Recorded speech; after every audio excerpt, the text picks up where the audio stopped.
Bom dia, pessoal. Eu sou o professor João. Essa é a nossa aulinha de física de hoje, falando sobre velocidade média dos elétrons.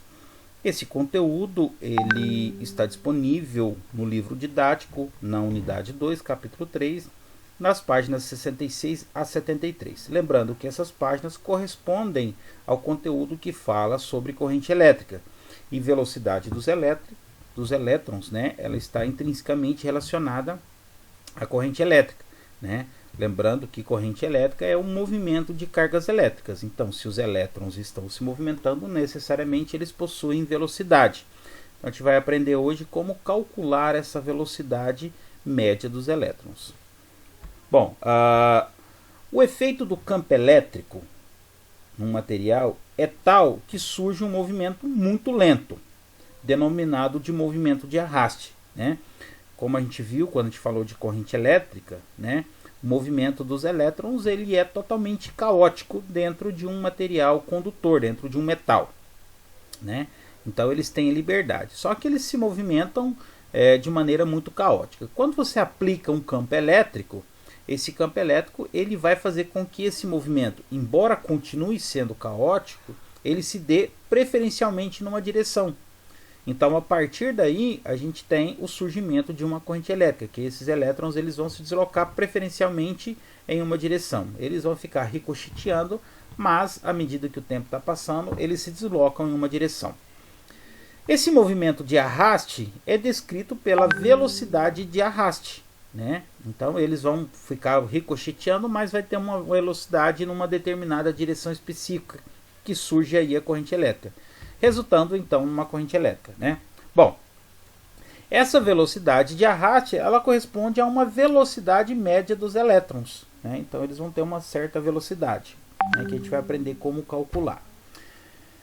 Dependendo do tipo de material, podemos ter corrente elétrica a partir do movimento de cargas negativas, como é o caso dos metais, né? O nosso estudo no ensino médio ele se limita ao estudo das correntes elétricas produzidas nos metais, então necessariamente a gente está falando de cargas elétricas negativas ou dos elétrons, né? Mas pode ter positivas ou negativas como num gás ionizado. Nesse aspecto a gente não estuda, só apenas uma informação, né, para complementar para vocês. Ou a gente tem num semicondutor que a gente pode ter o movimento de elétrons ou vacâncias. As vacâncias nada mais são que buracos onde teoricamente deveria ter um elétron, né? Então não tem. Como um espaço onde deveria ter um elétron não tem, é como se você tivesse ali uma carga positiva, né? Então esses buracos ou onde ficam essas lacunas ou vacâncias, né, por não ter carga negativa, é considerado como se fosse carga positiva. Então nos materiais semicondutores a gente tem isso daí. Uma aplicação de materiais semicondutores é nas células solares, tá? Essas células que utilizam energia solar. Bom, lógico, está fora do contexto, então não vou abordar mais sobre isso. Vamos entender como é que funciona, né? Quais são os parâmetros que eu preciso considerar para calcular a velocidade média dos elétrons, né? Para determinarmos a velocidade dos elétrons num fio condutor, nós vamos considerar o seguinte. Eu vou pegar aqui um pedacinho de fio condutor, né? Então eu tenho aqui um fio condutor, tá?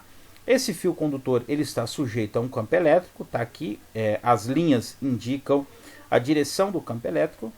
Necessariamente, se eu tenho um campo elétrico sendo aplicado num fio, eu vou ter uma corrente elétrica, né? E como a gente discutiu na aula passada, a corrente elétrica ela tem a mesma direção do campo elétrico, né? Então é como se eu tivesse aqui desse lado aqui, pensando numa pilha, né? Desse lado aqui tivesse conectado ao positivo da pilha, aqui é o negativo da pilha, né? Então as linhas saem do positivo, as linhas de campo elétrico, elas saem do positivo e entram no negativo, né? Então a corrente elétrica ela é do sentido do positivo para o negativo, ou do sentido do maior potencial para o menor potencial, tá? Bom, à medida que esse campo elétrico é aplicado, ou que tem essa diferença de potencial, lembrando que a diferença de potencial é o campo elétrico vezes a distância, né? Então as duas grandezas estão relacionadas. À medida que esse campo elétrico é aplicado, né, esses elétrons eles começam a se movimentar, né? A gente está falando de elétrons, né? São cargas negativas, né? Então o sentido da corrente é para cá. que é o sentido convencional, mas os elétrons eles se movimentam no sentido contrário, que é o sentido real.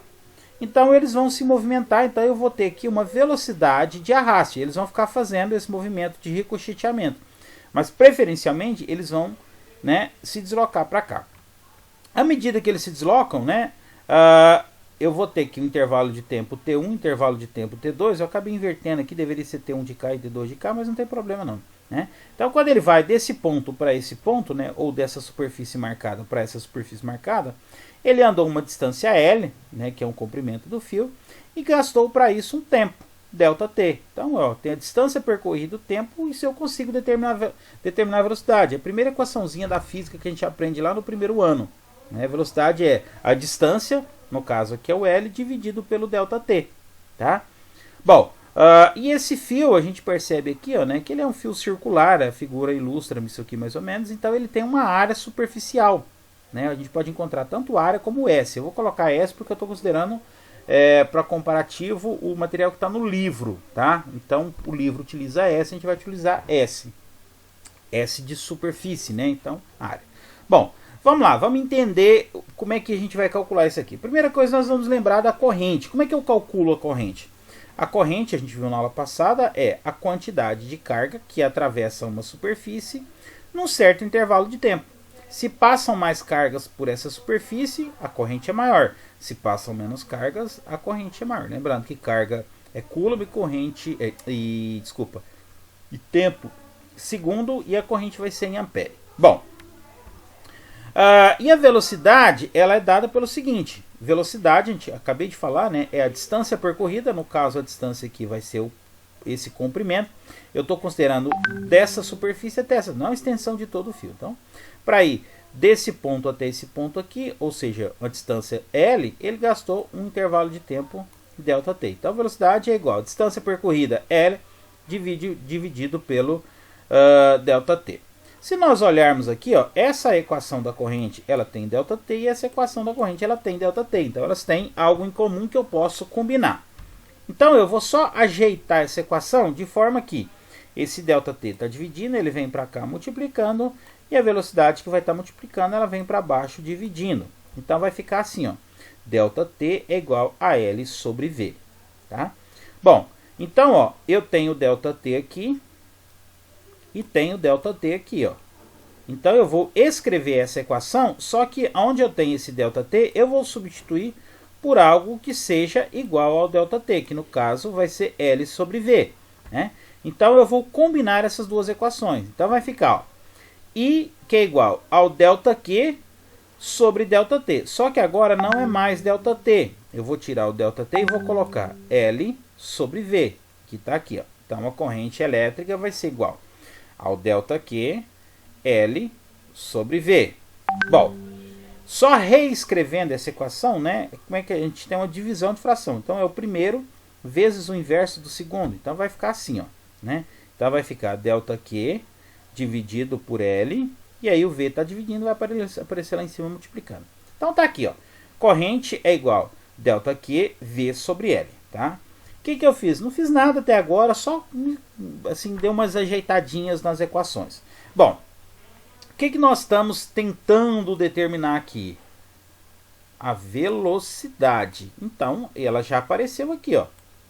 Só que, se eu quero a velocidade, eu vou isolar essa equação de forma que a velocidade fique sozinha. Então, não. O L está do lado da velocidade dividindo, ele vai passar para o outro lado multiplicando, e o delta aqui está multiplicando, vai passar para o outro lado dividindo. Né? Então, vai ficar V, que é igual a I vezes L, dividido pelo delta Q. Então, tá aí. A velocidade é igual a corrente vezes o comprimento do fio vezes o delta Q. Bom, o comprimento do fio eu até consigo determinar, né? Eu posso medir esse comprimento aqui, mas a quantidade de cargas que eu tenho aqui no fio, que seria o meu ΔQ, isso é difícil de determinar, tá? Bom, então nós vamos pensar o seguinte, ó. A quantidade de carga no volume. O que é o volume, né? Se eu pegar esse pedaço de fio que eu estou marcando aqui, né, dessa linha pontilhada aqui, então isso daqui, essa linha pontilhada, ela tem uma área superficial que chama S, né? Que é a área do fio, né? Ele é redondinho, então isso aqui seria uma área redonda, circular, né? E ele tem um comprimento que é L. Então, se eu multiplicar a área vezes o comprimento, eu tenho um volume, né? Então, a quantidade de carga nada mais vai ser do que o número de portadores que eu tenho aqui, que no caso seriam os elétrons, né? A gente está falando, está generalizando, mas a gente sabe que no nosso estudo serão os elétrons. O número de portadores dos elétrons vezes a carga de cada um deles vezes o volume, né? Que volume? Esse aqui, né? Então, como é que eu calculo o volume? O volume nada mais é do que o comprimento vezes a área. Então, tirei o volume, coloquei o comprimento, que é L, vezes a área, que é S. Bom, então, onde eu tenho o delta Q aqui, ó, eu posso substituir por isso daqui, ó. Então, ó, eu vou combinar as equações novamente. Então, vai ficar V, que é igual a I vezes L, dividido por delta Q.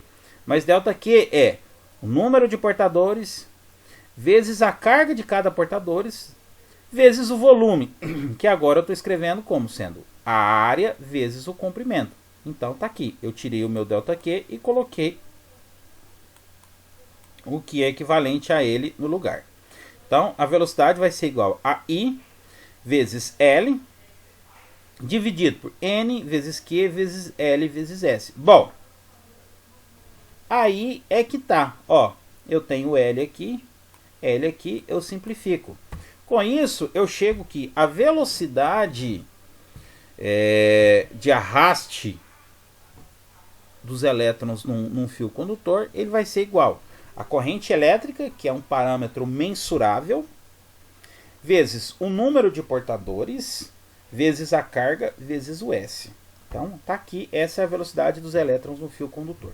Professor, bom, a corrente elétrica é fácil de medir, né? Eu tenho um dispositivo que chama amperímetro, a gente vai estudar sobre isso ainda no futuro, né?